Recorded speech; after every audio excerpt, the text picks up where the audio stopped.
some of your questions. I don't think there's much actually. Okay, so let's see.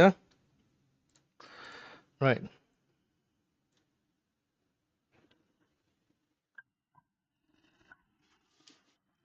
What wrong? What do you why do you draw it wrongly? I don't understand what you mean by draw it wrongly.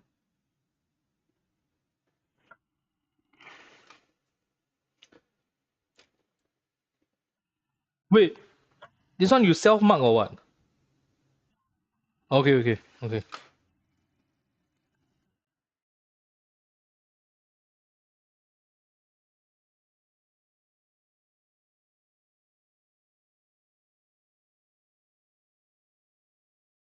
You see, right? This is the drone acting from the horizontal of 35 degrees. But it doesn't mean that the normal force is the thrust force is going to be 35 from the horizontal, you know. So if you draw a horizontal here, do you see the alternate angle here like that? Do you see the alternate angle, bro? Yeah. So this 35, that one's 35. So the angle from the horizontal is not going to be 35. It's going to be 55.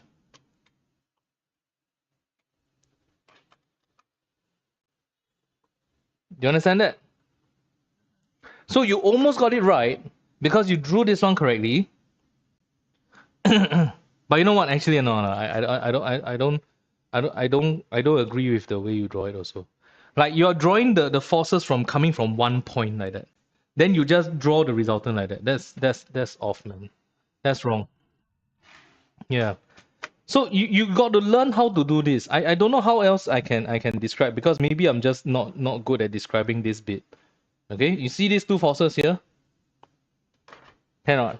You see those two forces there? You got to be able to rearrange it. Hang on, let me just put it together. You got to be able to rearrange it.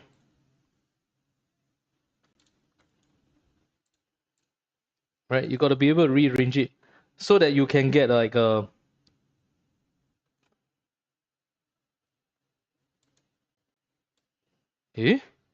something like that. Yeah, something like this. You know? Then you realize that the resultant force is really not pointing up, you know, the resultant force come like pointing that way.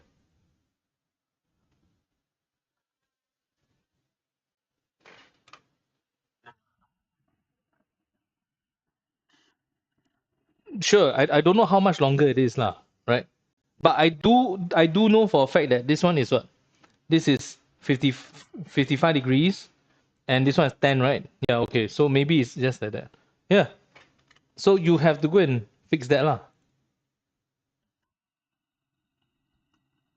Can you redraw it again? Okay, can Let me settle Yin Hao's question. Yin Hao.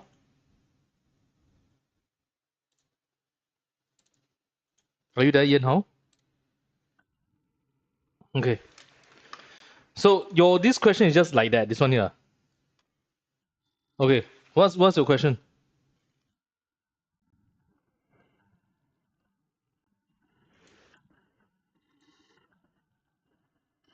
Oh.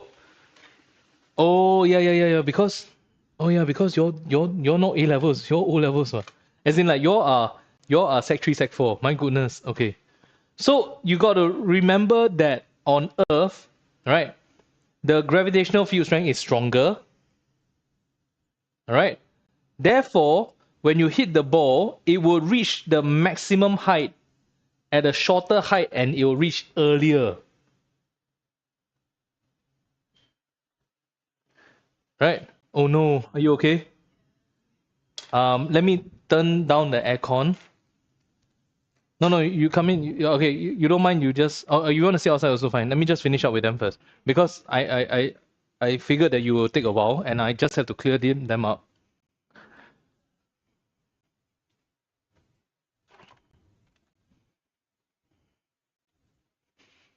I turn off the aircon for a bit.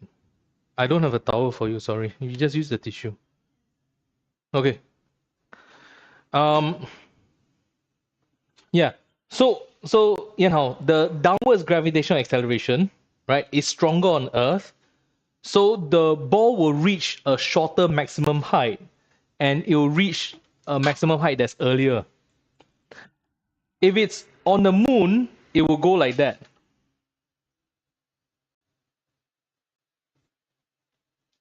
Do you understand this? Because the gravitational acceleration is less. Actually, that's it, no? Yeah, yeah. Because it will, since you'll reach a shorter height and you'll reach the maximum height earlier, it will fall back down to Earth, and therefore the horizontal distance will be less. Are you taking down what I said? Yeah? Okay, cool. All right, back to you, Seth. Okay, hang on now. Let me just.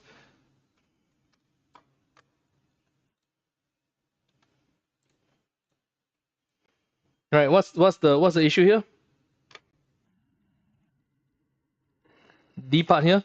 Explain which direction the box must be moved so that the forces exerted by the two stands are equal. Right? Basically, it needs to be moved in between the two stands. Like so, it needs to be right in between the two stands. That means, yeah. Hang on, Are X and Y equally away from the ends? They're not. How do you know? Oh, the markings, right? Okay, okay, right. Oh, so I think are you supposed to calculate? Explain which direction, okay. So actually, you're not wrong, lah. You're moving to the right, correct.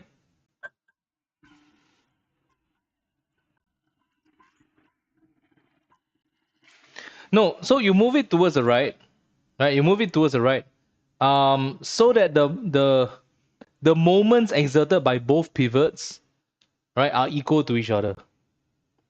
Yeah, yeah, that's it, right? Are equal to each other. Yeah. Okay. Mm-hmm.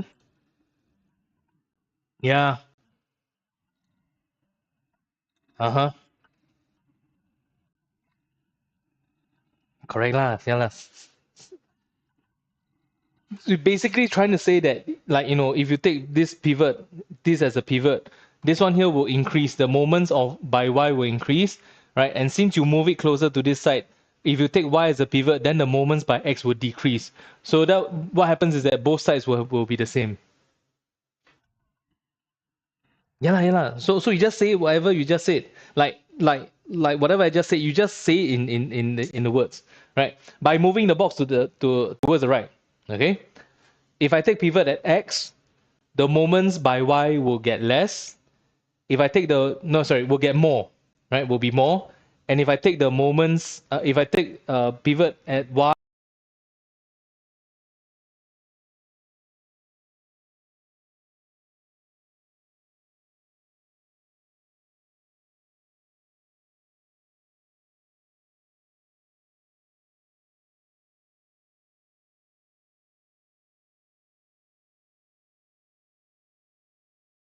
huh?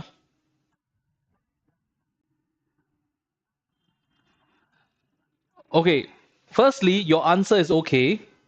Your answer is okay, but you will definitely lose a mark because you did not write the units down. Firstly, you did not write the units down. Secondly, you didn't round off to 2SF. You just left it as 42160. If you had done this 42, right, 000 pascals, if you did this properly, this is absolutely correct. You don't have to present it as standard form. Yeah, there's no requirement for you to present it as standard form. Nobody says that you have to.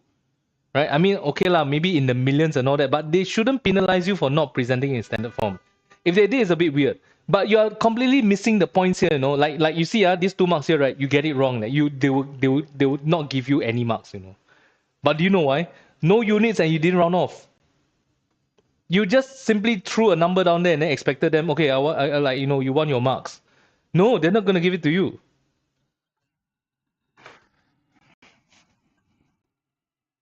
To the smallest SF, dude. Why are you remembering the things all wrong? Like the least. Uh-huh. So 13,600 can be considered as 3 SF. 10 is 2. 0.31 is 2. So you leave it as 2 SF. The least amount of SF. All right. Okay, those are small issues. I'm not that concerned by it. But here's the thing, right? You guys, I mean, Seth, you need to churn out more practice. You are easily tricked by these things. You remember like all the weeks like we've been doing all these practices, the questions that you've been asking me gives me a sense that you are always easily tricked. Like your concepts are wavering because it's as though someone tell you something, then you believe that someone. Then someone tell you another thing, then you believe that guy. Why don't you listen to me and believe what I say? Can? All right. So this is it, right? It's like this. You can always check in with me. Why is it not this or why is it not that? Right? Like this. Why is like, do I have to present it in standard form? My answer is no need. Okay? Can All right. Do you have any other questions at this time? Okay, just one more because I got another student here waiting. Right? She rushed over here, from the rain. So let me know. I know everyone's exam period is coming up, so I just have to deal with it. But you guys are comfortably at home, so let me know the question like as quickly as you can. Maybe you could just wait a bit, man. Sorry.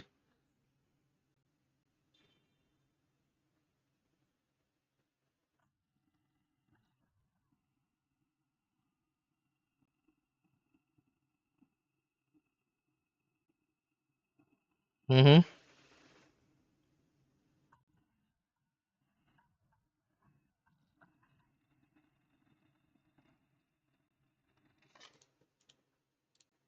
Uh-huh.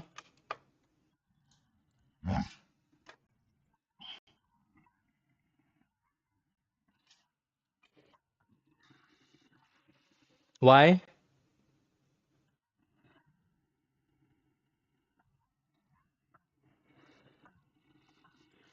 Okay. Okay.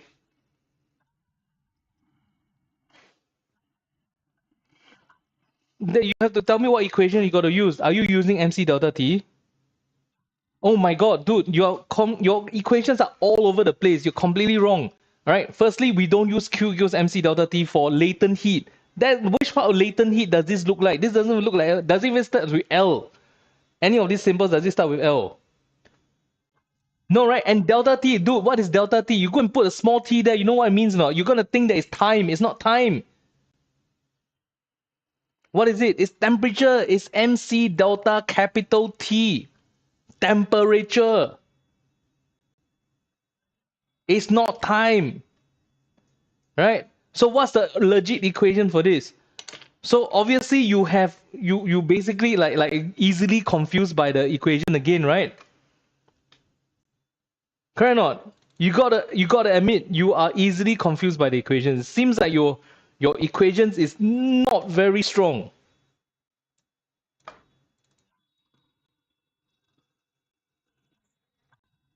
Nah, here. So if you want to, you go and squeeze in, right? You go and squeeze in this like try to force yourself to memorize some of these equations for tomorrow. Because if you go to the exam tomorrow and then you think you can't even recall the correct equation to use, you are going to get it wrong. And what's the benefit? What's do you want that? You've been practicing so much. Do you want to just not be able to do the question just because you? Yeah, no, right? So why don't you make it a point to memorize the equation properly? Q equals ml. You said it correctly. Yes. What's the total amount of energy? What, 45,000 joules? 45,000 joules. And what's the mass that was removed? That was boiled away? 19.9 grams over 1,000 in kg times LV. That's your latent heat of vaporization. That's it. Come on. Okay? Right? I'm concerned about these sort of things. I'm very concerned about these sort of things. Because you know why? I mean, I'll tell you this, okay? Your command of English is good enough for you guys to understand what they're asking for. But the moment you write down the wrong equation and you sit down there thinking, hey, how am I supposed to use this equation? That's it, right? You already lost the mark already. Go and memorize your definitions and equations, if anything, before tomorrow, right? No excuses. Let me just double check whether it's inside. Oh, no, it's not inside. So let me just paste it to you guys. Right, you got your,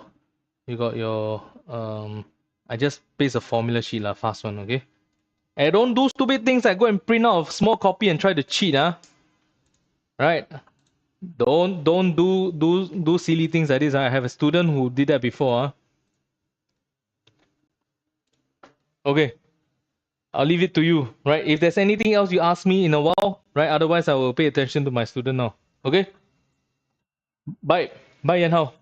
Yeah, let me know if you have any more questions.